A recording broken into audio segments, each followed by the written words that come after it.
સોનગઢ નજીક આવેલ ઉકાઈ આદર્શ નિવાસી શાળામાં વિદ્યાર્થીએ ગળે ફાંસો ખાઈ આત્મહત્યા કરી લીધી હતી, જેમાં ધોરણ 10ના વિદ્યાર્થીએ ગળે ફાંસો ખાઈ આત્મહત્યા કરી લેતા ચકચાર મચી જવા પામી હતી અને આ ઘટના બાદ અનેક સવાલો પણ ઊભા થયા હતા।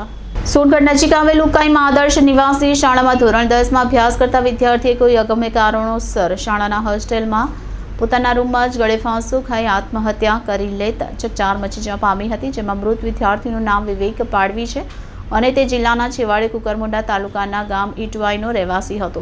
આ ઘટનામાં ખેતમજૂર તરીકે કામ કરતા પરિવારના નાના દીકરાએ આત્મહત્યા કરી લેતા પરિવારના માથે આપ તૂટ્યું હતું। મળતી માહિતી મુજબ સાંજે 6 થી 6:30 સ્કૂલની હોસ્ટેલના રૂમમાં આત્મહત્યા કરી લેતા અહીં અનેક તર્ક વિતર્ક શરૂ છે અને સવાલ ઊભા થયા છે, જેમ કે વિદ્યાર્થી આવું અગમ્ય પગલું કેમ ભર્યું? જ્યારે વિદ્યાર્થી આ પગલું ભર્યું ત્યારે હોસ્ટેલના ગૃહપતિ કે ગૃહમાતા ક્યાં હતા અને નિવાસી સ્કૂલના કારણે શિક્ષકોએ ત્યાં જ રહેવાનું હોય છે, તો એ શિક્ષકો ક્યાં હતા તે મોટો સવાલ। વિદ્યાર્થી ફાંસી ખાવા માટે દોરી ક્યાંથી લાવ્યો? પ્રથમ માર્બલ વિદ્યાર્થી આત્મહત્યાગીરી ત્યારે એના સાથી વિદ્યાર્થીઓ ક્યાં હતા? જે વાડ પર આત્મહત્યા કરી તે માળ પર સીસીટીવી કેમેરા હતા કે કેમ તેની તપાસ કરવામાં આવી છે કે કેમ? હાલ ઉકાઈ પોલીસે ઘટના સ્થળે પહોંચી આગળની કાર્યવાહી હાથ ધરી છે।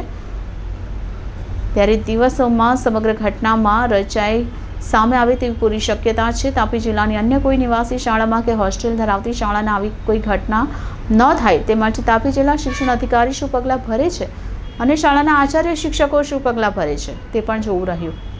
Reporter Bindeshwari Shah, city gold news, Tapi.